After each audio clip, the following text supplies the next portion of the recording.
If you're interested in photography and you don't want to spend a ton of money, but you want to take really good quality pictures, what lens should you buy? So as you know, low light situations are extremely tough. Finding a lens that can take pictures in really low light, especially if you're a waterfowl hunting photographer, is key.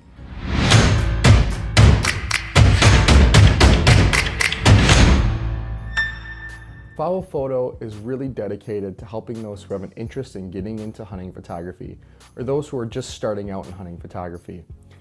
This episode is dedicated to what your first lens should be. Now, I did do this video on lenses before I did it on camera bodies for a specific reason. And that is, a lot of people go out and buy kit cameras, meaning cameras that come with lenses. Most of the time, the lenses on those cameras are very cheap, but they're really not great quality, and they're not going to provide professional style images. The people talk to me when they buy these cameras, say, hey, why don't my pictures look that good? Or, you know, how come yours look like this and mine look like that?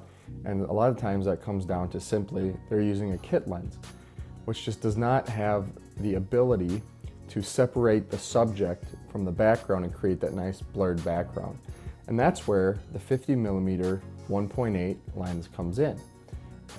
Intrinsically, in the nature of the lens, because you can go to that 1.8 aperture, you get a really nice blurred background that's going to make your pictures look professional and really good.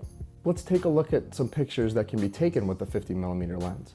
Now, these are all pictures that I've taken on hunts in the last 3 years, and I'm showing you these as an example to see what this lens can actually do and how it fits, I guess, in my workflow. So let's take a look at those quick.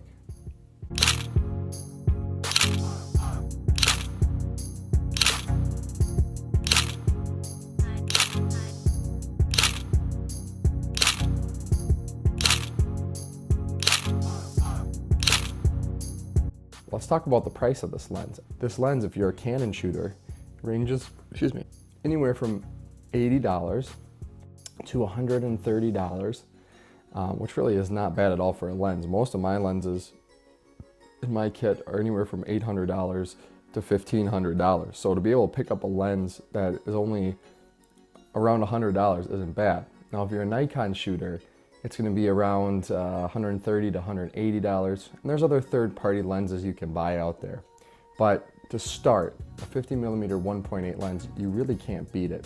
It has wonderful low-light capabilities, so those early morning shots are going to be easier to get, and it's a great lens for taking pictures of everything from birds to guys shooting to most of your hunting pictures that you can take. So as I was preparing for this video, I decided to look back in my Lightroom catalog and see how many pictures that I'd actually taken in a hunting scenario with a 50mm lens.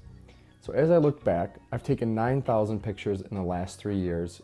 3,000 of those pictures were on this 50mm lens. So roughly a third of the pictures I've taken. So I highly encourage to pick this one up. It's a huge part of my workflow.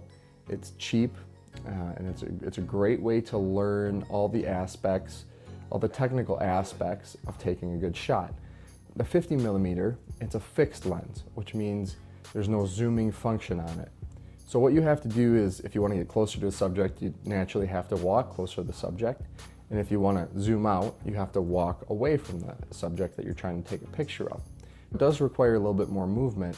But we do find that as you gain more equipment, you end up buying more zoom lenses and you can get lazier. Laziness inherently isn't bad, but it does affect the quality of your images. So having that zoom, you might not work as hard to get a good shot. You might just, oh, I can zoom that in, and the quality of your pictures can suffer. So the 50mm lens will teach you how to be mobile, how to walk around, how to frame things. And that's why we really recommend the 50mm 1.8. Now, there are other versions. You can buy a 50mm 1.4 lens. But for this tutorial, we're not going to get into the weeds on that. They're more expensive. They're just a little bit better. You know, they might be a little bit more high quality, but you don't have to get wrapped up into that. I just really suggest, if you're starting out, it would not hurt to pick up one of these lenses for the price. But if you want to save some money, you want to keep it under $1,000 or close to $500, pick up this lens and a camera body, and we'll talk about what camera bodies to look at in the next episode.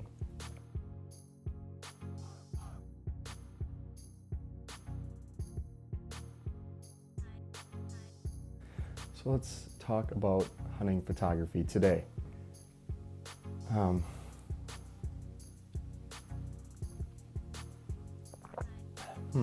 good coffee. I hate that already.